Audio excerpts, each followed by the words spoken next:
வைகறை செய்திகள் மீண்டும் தொடர்கின்றன. கிருஷ்ணகிரி மாவட்டத்தில் மாவில் தொடர் மகசூல் பாதிப்பு ஏற்பட்டுள்ளதால் 2 ஏக்கர் நிலத்தில் இருந்த மாமரங்களை விவசாயி வெட்டி அகற்றினார். இதுகுறித்த கூடுதல் விவரங்களை செய்தியாளர் ரமேஷ் வழங்க கேட்கலாம். ரமேஷ், காட்சிகளை பார்க்கும் பொழுதே அந்த பசுமையான மரங்கள் எல்லாம் வெட்டி அழிக்கப்படுவதை பார்க்கும் பொழுது வருத்தமான ஒரு செய்தியாக இருக்கிறது. குறிப்பா ஏன் இந்த மரங்களை வெட்டி அகற்றுறாங்க விவசாயிகள்? என்ன நடக்குது?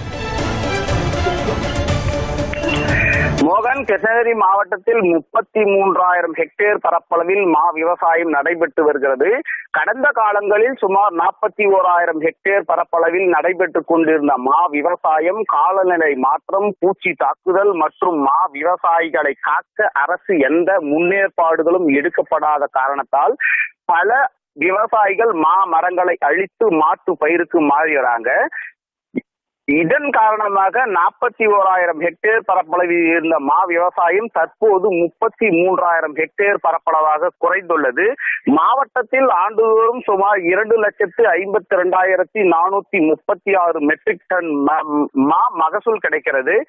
மா விவசாயத்தை வாழ்வாதாரமாக கொண்டு நேரடியாகவும் மறைமுகமாகவும் 1,00,000க்கும் அதிகமான விவசாயிகள் மற்றும் விவசாய தொழிலாளர்கள் உள்ளன. இந்நிலையில் கடந்த 5 ஆண்டுகளாக பருவநிலை மாற்றம் மற்றும் பூச்சி தாக்குதல் உள்ளிட்ட காரணங்களுக்காக மா மகசூல் பாதிக்கப்பட்டிருக்கிறது. இந்நிலையில் தொடர்ந்து வருவாய் இழப்பு சந்தித்து வருகின்றனர். நிகழ்வாண்டில் பூச்சி தாக்குதல் காரணமாகவும் மகசூல் பெருமளவில் பாதிக்கப்பட்டுள்ளது. இதன் காரணமாக பல விவசாயிகள் மா மரங்களை வெட்டி அகற்றி மாற்று பயிருக்கு மாறியிருக்காங்க. கடந்த ஆண்டுக்கு ஆண்டு 5% மா விவசாயிகள் மரங்களை அழித்துவிட்டு மாற்று பயிருக்கு மாறுவதால் சில ஆண்டுகளில் கிருஷ்ணகிரி மாவட்டத்தில் மா மரங்கள் முற்றிலும் அழியும் அபாயமும் இருக்கு. கடந்த ஆண்டு நடைபெற்ற கிருஷ்ணகிரி மாவட்ட மா விவசாயிகள் பாதுகாப்பு ஆலோசனை கூட்டத்தில் ஆலோசிக்கப்பட்டது. மா விவசாயிகளை பாதுகாக்க அரசு நடவடிக்கை எடுக்க வேண்டும் என தீர்மானமும் கூட்டத்தில் நிறைவேற்றப்பட்டிருக்காங்க. தொடர்ந்து மகசூல் பாதிக்கப்பட்டதால் போச்சம்பள்ளி அடுத்த என்தட்டுக்கல் கிராமத்தை சேர்ந்த விவசாயி பாலதண்டாயுதம் தனது 2 ஏக்கர் பரப்பளவில் உள்ள 37 வயதான சுமார் 150 மாமரங்களை வெற்றி அகற்றியிருக்காரு. மேலும் கடந்த ஆண்டை காட்டிலும் இந்த ஆண்டு சுமார் 3,000 ஹெக்டேர் பரப்பளவில் உள்ள மாமரங்கள் அழிக்கப்படக்கூடும் என்று விவசாயிகள் தெரிவித்து வராங்க. மோகன், ரமேஷ், 37 வருடங்களா வளர்ந்துட்டு வந்த இந்த மரங்களை ஒரே நாள்ல வெட்டி வீழ்த்தக்கூடிய காட்சிகளை நாம் பார்க்கிறோம்.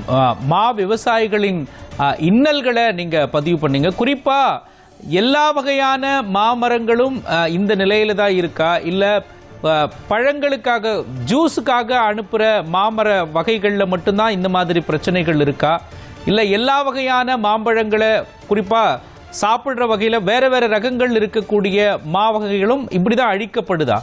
என்ன கோரிக்கையை முன்வைக்கிறாங்க மா விவசாயிகள்? அனைத்து விதமான மாமரங்களும் அழைக்கப்பட்டுதான் வருகிறது. அதே தொடர்ந்து பாத்தீங்கன்னா அல்போன்சா, செந்தூரா, பெங்களூரா போன்ற பல்வேறு விதமான மாமரங்கள் இருக்கு. அந்த மாமரங்களும் அழிக்கப்பட்டுதான் வருகிறது. பூச்சி தாக்குதல் காரணமாகவும் அந்த வடிதல் அப்படின்னு சொல்லுவாங்க. இந்த மாதிரி அந்த மருந்தினுடைய தரம் குறைவா இருக்கு. விவசாயிகள் எவ்வளவு மருந்து அடிச்சு பாதுகாத்தாலும் நம்ம செய்யக்கூடிய செலவுக்கு கூட நமக்கு அது வருமானம் ஈட்டப்படுவதில் முதலீடு போட்டு இருக்கக்கூடிய முதலீடை கூட எடுக்க முடியல அப்படின்ற காரணத்துக்காக பாத்தீங்கன்னா மாற்று விவசாயத்திற்கு மாறுறதுக்காக நம்ம விவசாயிகள் தொடர்ந்து மாமரங்களை அழிச்சுட்டே வந்துட்டு இருக்கிறாங்க. மோகன்,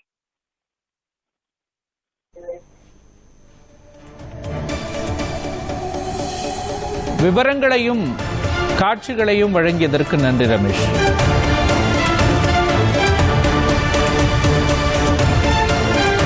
மாமரம் 5 வருஷமா விளைச்சல் கிடையாதுங்க. மாமரத்தினால அறுக்கிற கூலி கூட எங்களுக்கு மகசூல் ரேட்டு கிடைக்காதுல. இதுக்கு மேல வச்சு இருந்தாங்களாக்க எதுவும் எங்களால செய்ய முடியாது. மாற்று பயிர் ஒன்னா தென்னை வைக்கிறோங்க. வேற ஏதாவது தக்காளி இல்ல அதுக்கும் இல்லைனாக்கா வேற ஏதாவது மாட்டுங்களுக்கு தீவன பயிரோ இல்ல சோளமோ விரைச்சு இது பயிர் பண்ணலான்ட்டு இருக்கிறாங்க. அதுதான் விவசாயத்தினுடைய இது. மாங்காய் மரம் வச்சிருந்தால் ஒரு பிரயோஜனம் இல்லை. எங்களுக்கு 2 ஏக்கர்ல மா விவசாயம் பண்ணி வந்தாங்க. அப்பா பண்ணி வந்தாங்க. நாங்க அதுக்கப்புறம் பண்ணுங்க. இப்போ ஒரு 4-5 வருஷமா வந்து சுத்தமா மாங்காய் விலையே இல்லைங்க. மாங்காய் யாரும் கேட்கறதுக்கு ஆள் இல்லை. கேட்டாலையும் ₹1 ₹2 கேட்கறாங்க. அதனால நாங்க 2 ஏக்கர்ல மரம் எல்லாம் வெட்டி எடுத்துட்டு நாங்க வேற பயிர் பண்ணலாம்னு நாங்க பாக்குறோங்க. கிட்டத்தட்ட ஒரு 40 மரத்துக்கு மேல அறுத்து எடுத்துட்டு பண்ணலான்னு பாக்குறோங்க. இனிமேல் கவர்மெண்ட் எதனா விவசாயிக்கு எதனா நல்லது பண்ணா நல்லா இருக்கும். கடந்த ஒரு 5-6 ஆண்டுகளை பாத்தீங்கன்னா விவசாயம் முற்றிலும் வந்து பெரிய இழப்பு ஏற்பட்டுச்சு. கடந்த ஆண்டே மாமரத்தை அறுக்க ஆரம்பிச்சிட்டாங்க, ஒரு 3000 ஹெக்டேர். இந்த ஆண்டு பாரு உதாரணம், இப்ப அறுக்க ஆரம்பிச்சிட்டாங்க. அழிவில் விளிம்பில் இருக்கும் மரத்தை வந்து பேரளவு தான் மாங்கனி நகரமாக தவிர படிப்படியா குறைஞ்சிட்டு இருக்கு. 47,000 ஹெக்டேர் இருந்தா இன்னைக்கு 32,000 ஹெக்டேர் இருக்கு. இந்த ஆண்டு கண்டிப்பா ஒரு 5,000 ஹெக்டேர் வந்து குறையும். இது வந்து ஏற்கனவே சேலத்து மாம்பழம் இருந்தது, கிருஷ்ணகிரி மாம்பழம் வந்துச்சு. இது வந்து வருங்காலத்துல இதே நிலைமை நீடித்தால் வெறும் காட்சி பொருளா தான் பார்க்க முடியும். மாங்கனி நகரத்துல மாங்கனி கண்காட்சி நடத்துறதுக்கு வெளி மாநிலத்துல மாங்காய் தான் கொண்டு வர சூழ்நிலை ஏற்பட்டு இருக்கு. இது வந்து நாங்க பல முறை அரசாங்கத்துக்கு வந்து ஒரு 7-8 வருஷமா எடுத்து வச்சிருக்கோம். அது எந்த அதிகாரிகளும் எங்களை அரசும் கண்டுகொள்வதில்லை. இது வந்து போர்க்கால அடிப்படைகளை எடுத்து கிருஷ்ணகிரி மாவட்டத்துல மாங்கனி நகரத்தை காப்பாற்றணும். இதுக்கு ஒரு தனி ஆணையம் அமைக்கணும், விலை நிர்ணயம் செய்யணும். வெளி மாநிலத்துல வர மாங்காய்க்கு ஒரு கட்டுப்பாடு போட்டு கிருஷ்ணகிரி மாவட்ட தரமான மாங்காயை வந்து எங்களுக்கு உரிய விலை கொடுத்து உலக பிரசித்தி பெற்ற மாங்கனி நகரத்தை தமிழக அரசு காப்பாற்ற வேணும்னு தான் நாங்க பணிவோட நாங்க கேட்டுக்கொள்கிறோம் சார்.